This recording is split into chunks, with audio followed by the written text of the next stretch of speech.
हमारी संस्कृति, हमारे संस्कार सदा रहे हमारे साथ। भारत के महान ग्रंथों और काव्यों का संपूर्ण संकलन। सब्सक्राइब करें तिलक।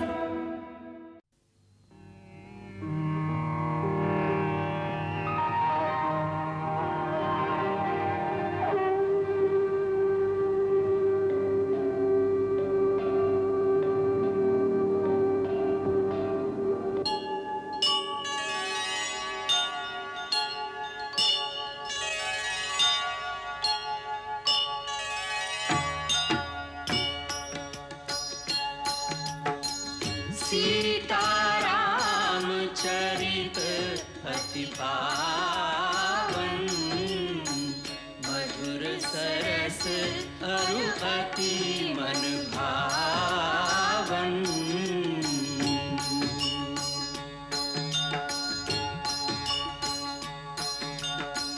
पुनि पुनि कितने हो सुने सुनाए, बुझत न बुझाए।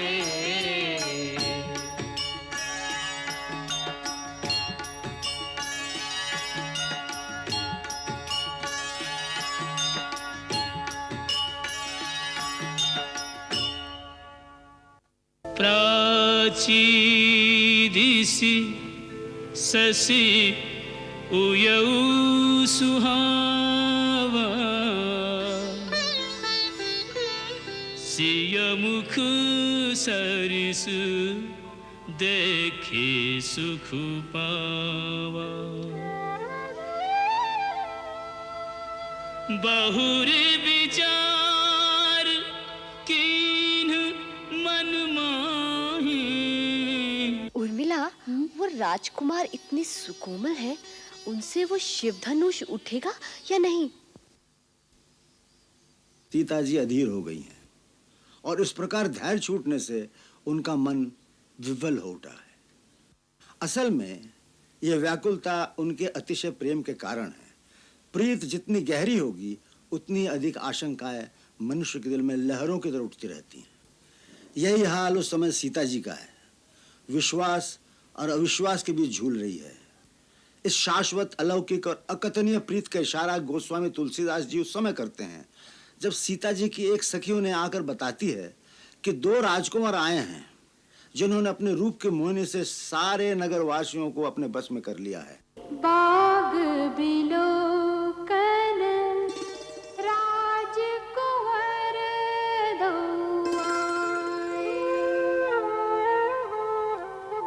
बाग बिलोकन राजकुंवर दो आए।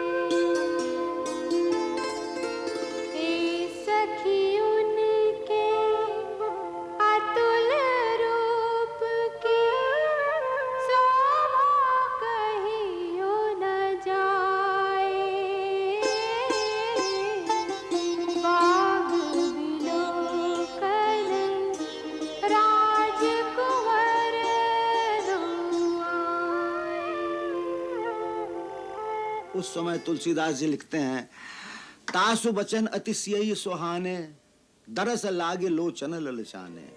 चली अग्र करे प्रिय सखी सोई, प्रीति पुरातन लखई न कोई। अर्थात उनकी पुरानी शाश्वत यानी इटर्नल प्रीत को कोई देख नहीं पाता। इस मानवीय लीला में कोई उनकी दैवी प्रीत को समझ नहीं सकता। कोई नहीं जानता कि वैकुंठ लोक से आने के बाद अर्थात मानवीय रूप में अवतार लेने के बाद ये उनकी पहली मुलाकात है। श्री राजगोपालाचार्य ने उनके बारे में लिखा है कि राम और सीता क्षीर सागर के पुराने प्रेमी तो थे ही, दोनों ऐसे पुलकित हुए मानो वर्षों के बिछड़े हुए दो प्रेमी फिर से मिले। दूसरी बात जो ध्यान देने योग्य है वो है कि प्रेम के उस रोमांचकारी क्षणों में भी उन दोनों का मर्यादा पूर्ण आचरण। पुष्प वाटिका में श्री राम को देखकर जब सीता फिर गौरी मंदिर में जाकर देवी से प्रार्थना करती है, उस समय उन्हें इस बात का भान है कि वो अपने पिता की प्रतिज्ञा के अधीन है। प्रेम कहता है इस समय देवी से श्री राम को मांग लो। परंतु मर्यादा कहती है जो तुम्हारे पिता का प्रण पूरा करेगा तुम्हें उसी का वरण करना होगा। इसलिए दोनों ओर से मजबूर इंसान की तरह वो भवानी माँ से इतना ही कहती है कि तुम तो मेरे मन का मनोरथ अच्छी तरह जानती हो, इसलिए मैं उसे प्रकट नहीं करूंगी।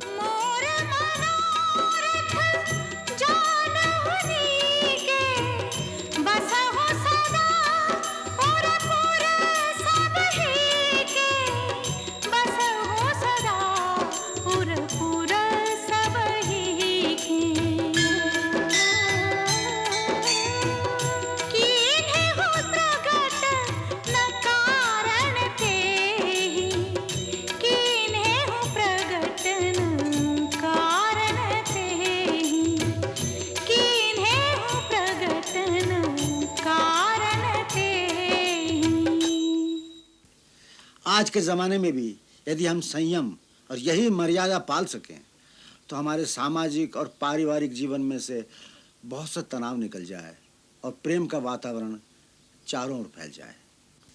जय राम जी की।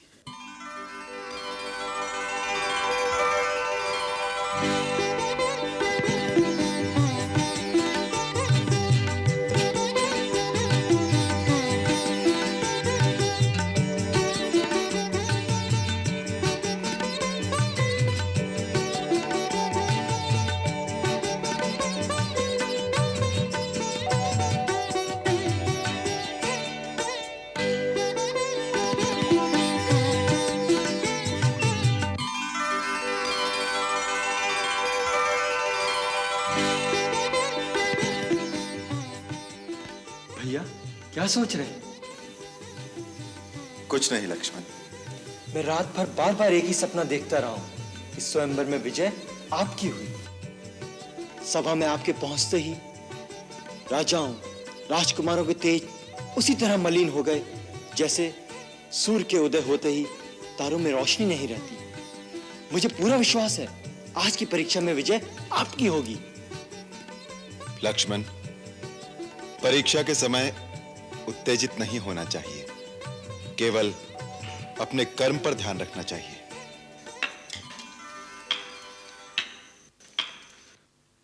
आयुष्मान कीर्तिमान हो वत्स। शतानंद जी महाराज जनक का बुलावा लेकर आए थे। चलो रघुनंदन, सीता के स्वयंवर की शोभा देखें। जैसी आपकी आज्ञा गुरुदेव। देखते हैं आज विधाता किस भाग्यशाली के गले में जयमाला डालते। जिस पर आपकी कृपा हो गुरुदेव, जय उसी की होगी, यश उसी को मिलेगा।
यही वो धनुष है, इससे उठाकर झुकाना क्या कठिन है?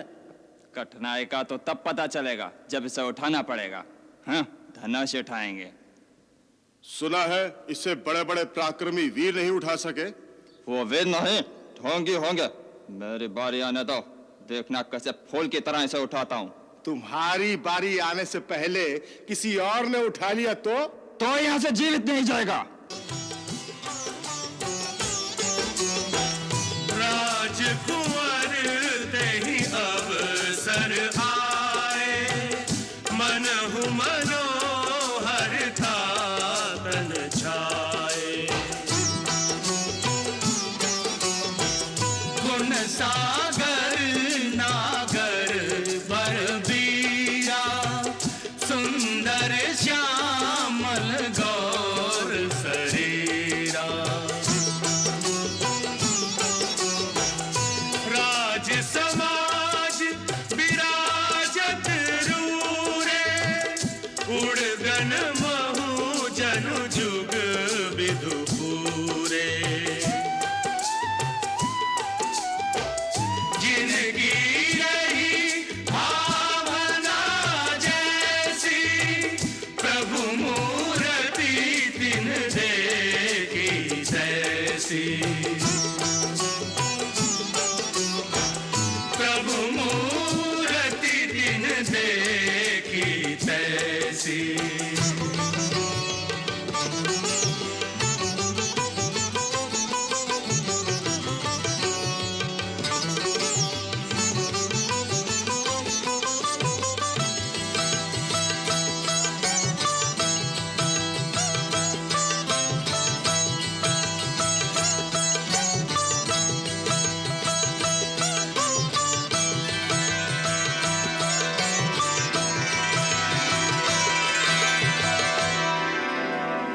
बड़े विशेष अतिथि लगते हैं। ऐसा लगता है कि सीता के विवाह की बात इनसे पहले से ही पक्की हो चुकी है। तो क्या हमें व्रत में बुलाया है? लगता तो ऐसा ही है, क्योंकि महाराज जनक स्वयं उनका स्वागत कर रहे हैं। उन बालकों का नहीं, महर्षि विश्वामित्र का स्वागत कर रहे हैं। ये बालक तो यूं ही तमाशा देखने आए हैं। तुम क्या समझते हो, ये दूध मुहे बच्चे शिव का धनुष तोड़ेंगे? हम समस्त गुरुजन और देश देश से आए हुए राजा और राजकुमारों का स्वागत करते हैं। हमारे निमंत्रण का मान रखकर आप सब मिथिला पधारे हैं। आप सबको हमारा अभिवंदन।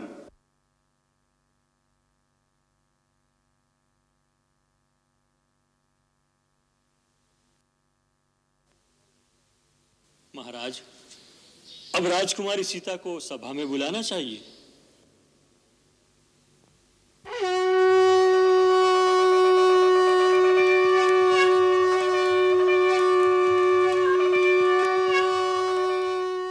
जानी सु अवसर सिए तब,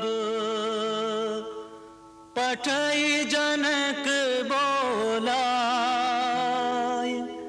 चतुर सखी सुंदर सकल, सादर चली लवाय।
गुरुजन लाज समाज बड़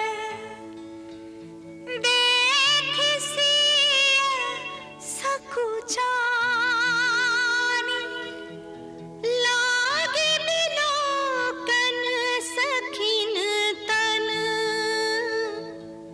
रघुबीर ही उर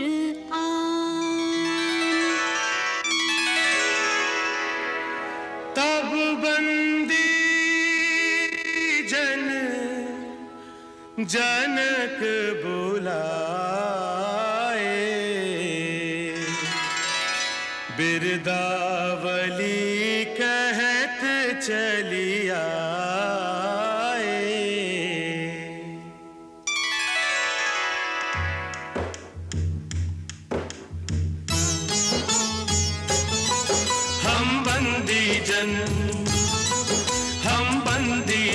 अपने राजन की बिरदावली बखान करे मिथिला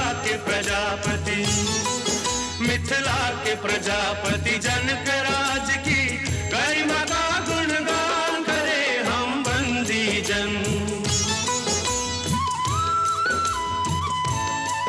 धर्मात्मा निमि को नमन करे जग सारा मिथिने मिथिला को देकर नाम समारा। मिथि पुत्र जनक ने कुल का यश विस्तारा तब से जाए हर राजा जनक पुकारा।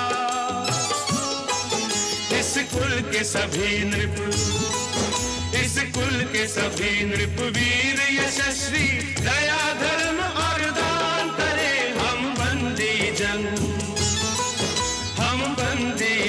अपने राजन की बिरदावली बखान करे हम बंदी जन।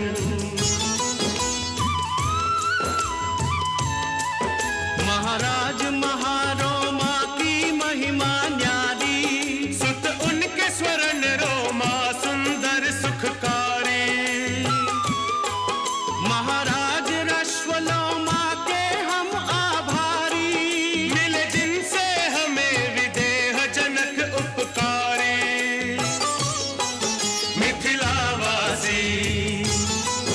मिथिलावासी धर्मावतार इस राजा पर अभिमान करे हम बंदी जन अपने राजन की बिरदावली बखान करे हम बंदी जन। कहे नृपु जाई कहु पन मोरा चले भाट हिया हर सुन घोरा।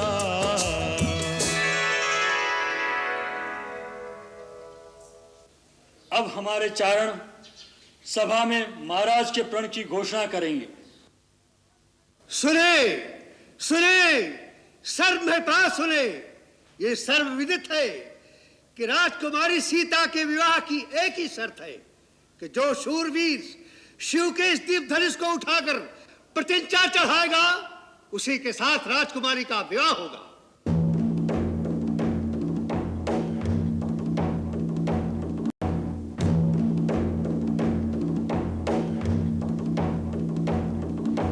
सुलह सकल महिपाल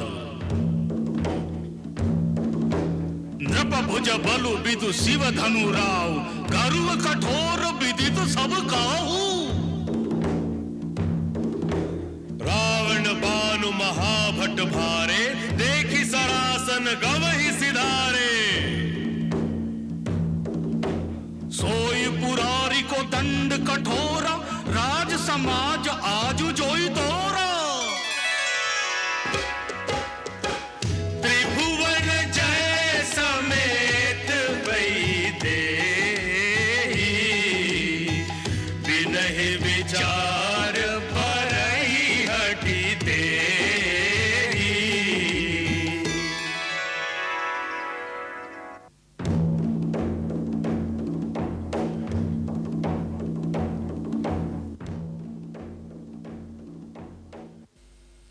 अब यह स्वयंवर का कार्य आरंभ किया जाता है। अपनी अपनी वीरता और पराक्रम दिखाने के लिए हम सबको आमंत्रित करते हैं।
मुझे यही आशंका थी। महाराज का प्रण पूरा न हुआ तो क्या होगा? मैंने उनसे कहा था कि ऐसी राजहट से क्या लाभ जिससे बेटे का जीवन दांव पर लग जाए। धीरज रखिए दीदी, ये अवसर अधीर होने का नहीं है।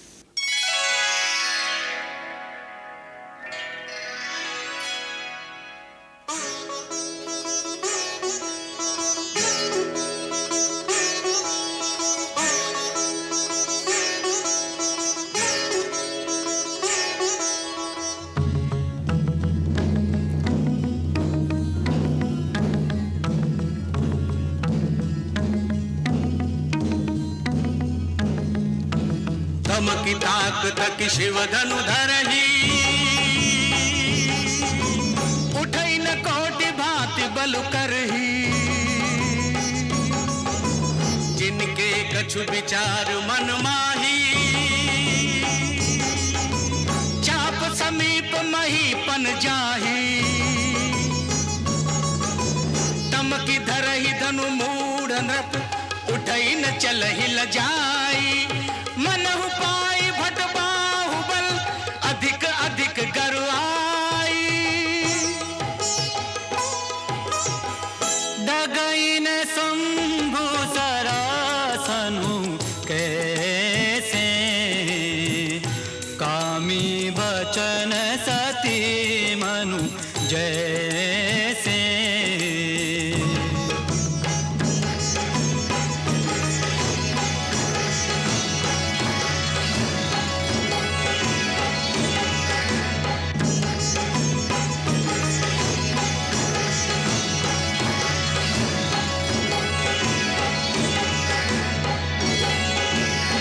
बस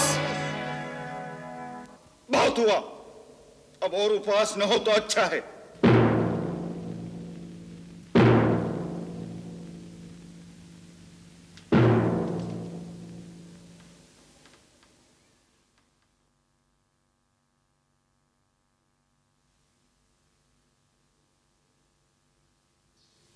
देश देश और द्वीप द्वीप के बड़े बड़े राजा और राजकुमार मेरा प्रण सुनकर इस स्वयंवर में आए हैं। मैं यह भी देख रहा हूं कि इस सभा में न केवल मानव बल्कि कई देव और दानव भी मनुष्य का रूप धर कर आए हैं। परंतु मुझे बड़े दुख से कहना पड़ता है कि अपने आप को परम पराक्रमी, रणधीर, शूरवीर कहलाने वाले इन सब लोगों की भीड़ में सच्चा वीर एक भी नहीं निकला।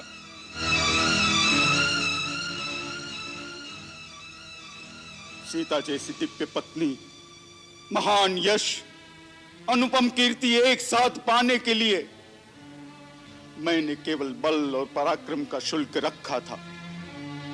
परंतु इन शूरवीरों में से किसी ने भी उस मूल्य को चुकाने की क्षमता नहीं दिखाई।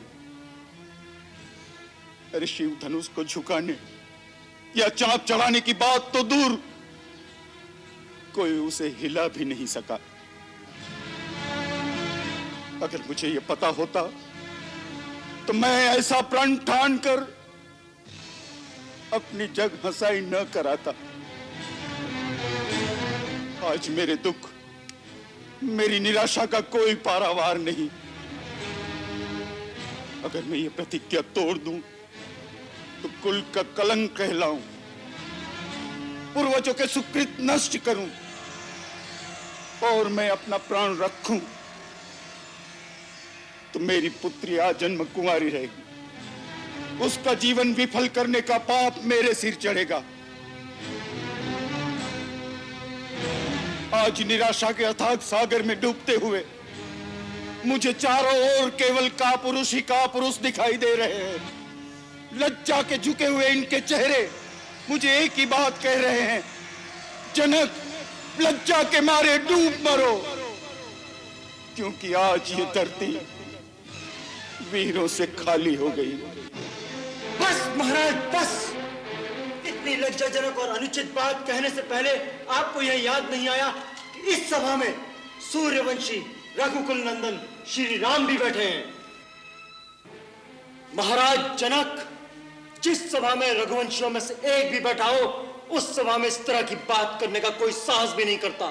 और आप तो रघुकुल नंदन श्री राम के सामने वीरता की चुनौती दे रहे हैं। आप इसका परिणाम जानते हैं? मुझे मेरे भैया के चरणों की सौगंध, अगर मेरे गुरु मुझे आज्ञा दें तो यह पुराना जीर्ण धनुष क्या चीज है। मैं पूरे ब्रह्मांड को गेंद की तरह उछालकर इस तरह पटकूं कि इसके टुकड़े टुकड़े हो जाएं। लक्ष्मण, मुझे क्षमा कीजिए भैया, मुझसे आपका अपमान नहीं सहा गया। मुझे आज्ञा दीजिए मैं महाराज जनक के अपमानजनक शब्दों का समुचित उत्तर दे सकूं। शांत शांत हो वत्स, अपने आसन पर विराजो।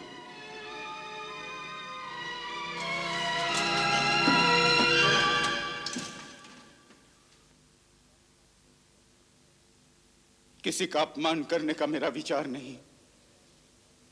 घोर निराशा के कारण ये उद्गार फूट पड़े। यदि किसी की अवहेलना हुई हो तो वो मुझे क्षमा करें।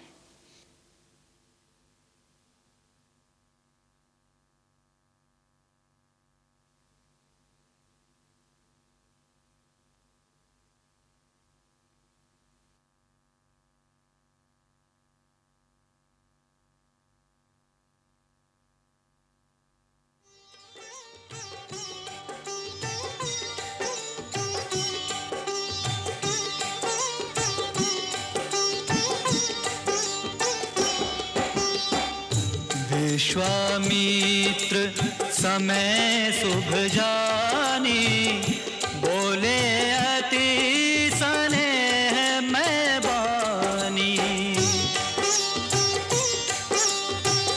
उठहु राम भंजहु भव चापा, मेटहु तात जनक परितापा। सुनि गुरु वचन चरण सिर नावा, हर्ष विषाद न कछु रे आवा।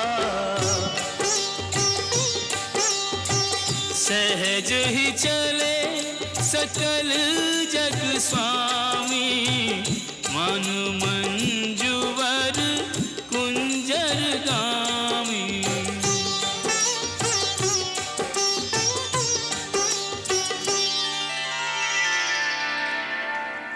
उदित उदय गिरि मंच पर, रघुवर बाल पतंग।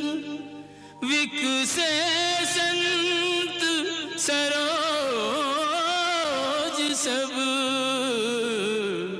हर्षे लोचन भृंग।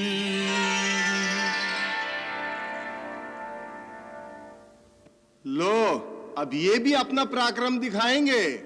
अच्छा, अब चिड़िया पहाड़ उठाने को चली है।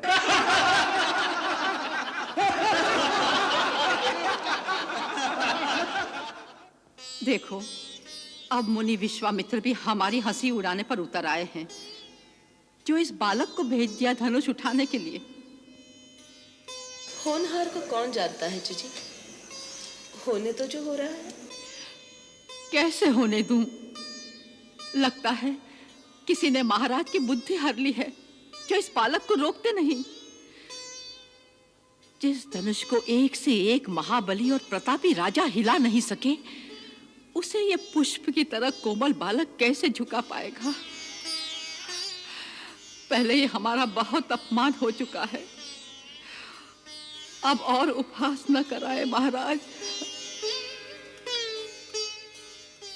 मंगल भवन अमंगल हारी, प्रभु सुदशरथ अजिर बिहारी।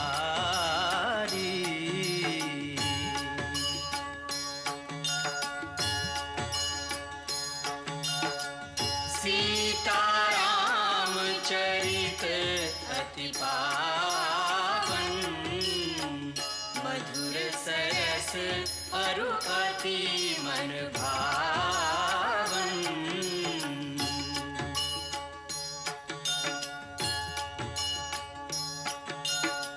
पुनि पुनि कितने हो सुने सुनाए, हिय की प्यास बुझत